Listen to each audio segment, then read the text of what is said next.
नमस्कार मेरे प्यारे विद्यार्थियों। आज का जो टॉपिक है बहुत शानदार, जानदार और जबरदस्त छोटा सा है। भारत में वर्ण व्यवस्था।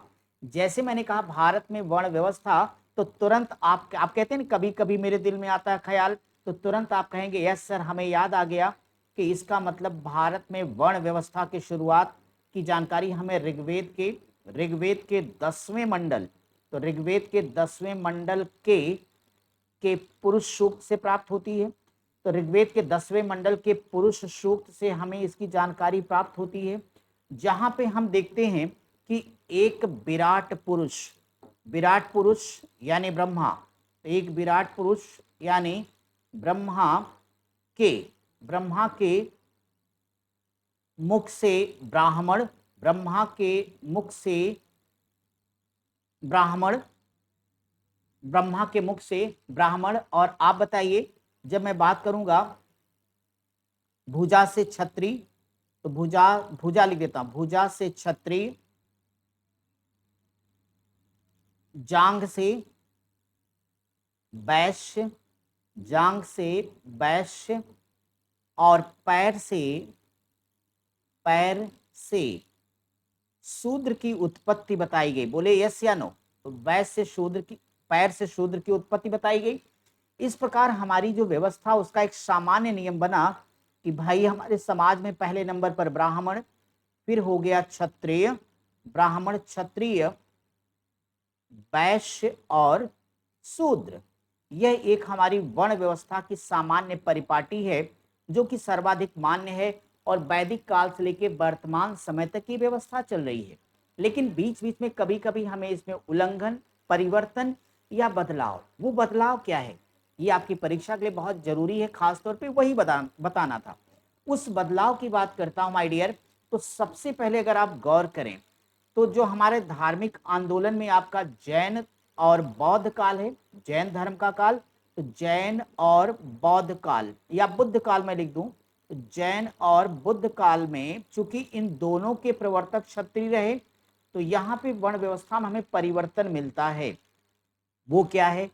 पहले नंबर पर हमने यहाँ पर क्षत्रिय, फिर हम पाते हैं किसको जी? ब्राह्मण, और फिर आएंगे आपके समाज में वैश्य, और इसके बाद में शूद्र वर्ग प्राप्त होते हैं। तो यानी पहली बार अगर सवाल कभी आ जाए कि किस काल में ये परिवर्तन हुआ, तो किस काल में कहेगा, तो जैन और बौद्ध काल में ये परिवर्तन आपको देखने को मिलेगा।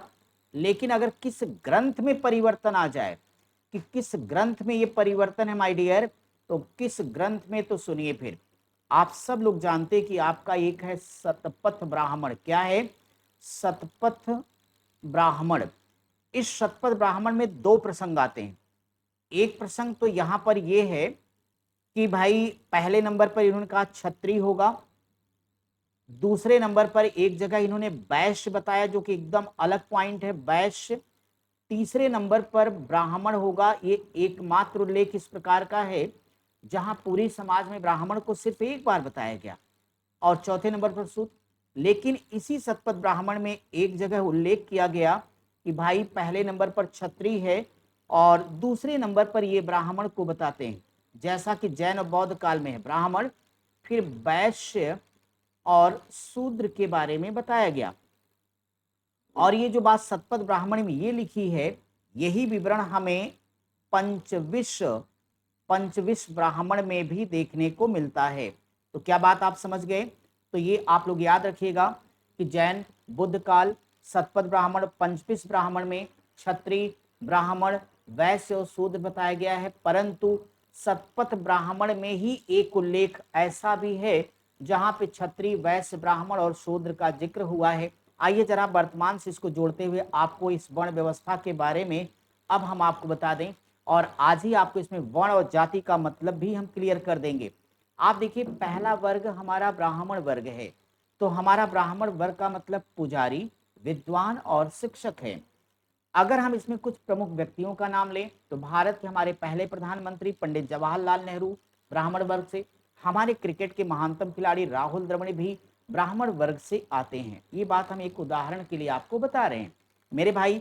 अगर क्षत्रिय वर्ग की बात करूं, तो इसमें शासक योद्धा आएगा। अब अगर एक नाम मैं ले लूं, तो राजस्थान की पहली महिला मुख्यमंत्री के तौर पर हम श्रीमती वसुंधरा राजे सिंधिया का नाम ले सकते हैं, या हमारे उत्तर प्रदेश के वर्तमान मुख्यमंत्री योगी आदित्यनाथ जी भी क्षत्रिय वर्ग से आते हैं।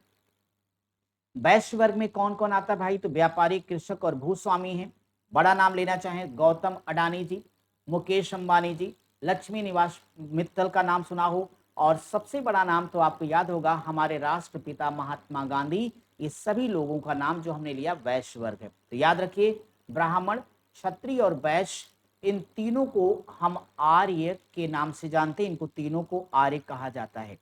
हमारा चौथा वर्ग है शूद्र का, जिनका काम है सेवक और मजदूर, जिसमें आप ले आएंगे ऊपर के तीनों वर्णों की सेवा व्यवस्थाकारों के द्वारा इनका कर्म बताया गया है। इसके अलावा एक वर्ग आपका है वर्तमान में जिसे आप दलित या हरिजन कहेंगे, यानी जिनके अंतर्गत अछूत और सफाई कर्मी आ पाएंगे। तो याद रखिएगा, शूद्र और दलित को हम गैर आर्य के तौर पर जानते हैं। इनमें बड़ा नाम लेना चाहूं तो के आर नारायण भारत के पूर्व प्रधानमंत्री रहे। साथ ही साथ हमारे भारतीय संविधान के निर्माता बाबा साहब भीमराव अंबेडकर भी आपके दलित वर्ग से ही आते हैं, जिनके अध्यक्षता में प्रारूप समिति का गठन 29 अगस्त 1947 को किया गया था। ठीक है, अब इसके अलावा मैं आपको ये बताऊं कि वास्तव में वर्ण और जाति में फर्क क्या है। तो वर्ण जाति में फर्क की बात करें तो वर्ण और जाति दोनों ही पृथक यानी अलग शब्द हैं। दोनों के अर्थ और भाव भी अलग अलग हैं। अगर मैं वर्ण व्यवस्था की बात करता हूं तो इसकी शुरुआत पूर्व वैदिक काल या ऋग्वैदिक काल में होती है, जबकि जाति की संकल्पना उसके बाद की व्यवस्था है। आप ध्यान रखिएगा, वर्ण का तात्पर्य शरीर का रंग है और जाति का मतलब किसी विशेष समुदाय में जन्म और उसका निश्चित व्यवसाय है। आप ये कह सकते हैं कि वर्ण का संबंध राजनीतिक और सामाजिक रहा है, लेकिन जाति का संबंध परंपरागत पेशे और विशिष्ट सामाजिक रीति रिवाज और विश्वासों का पालन करना है। तो मैं ये फाइनली कह सकता हूं कि एक ही वर्ण में एक व्यवसाय और भिन्न भिन्न व्यवसाय करने वाले लोग रह सकते थे। जैसा कि ऋग्वेद में आप जिक्र पाते हैं कि एक व्यक्ति कहता है कि मैं कवि हूं, मेरे पिता वैद्य हैं और मेरी माता चक्की चलाने वाली हैं, यानी एक ही वर्ण के लोग एक ही छत के नीचे रह रहे हैं और अलग अलग व्यवसाय को कर रहे हैं। लेकिन जाति में ऐसा नहीं है, कहते हैं कि एक जात में एक ही व्यवसाय करने वाले लोग रहेंगे। सीधी बात अगर मैं आऊं तो निचोड़ में कह सकता हूं कि वर्ण कर्म पर आधारित जबकि जाति जन्म पर आधारित है। तो माय डियर, आज का सेशन कैसा लगा वीडियो के नीचे कमेंट करके हमें जरूर बताइएगा। फिर हम मिलेंगे आपकी सारी क्लासेस में। पढ़ते रहिए, आगे बढ़ते रहिए। नमस्कार।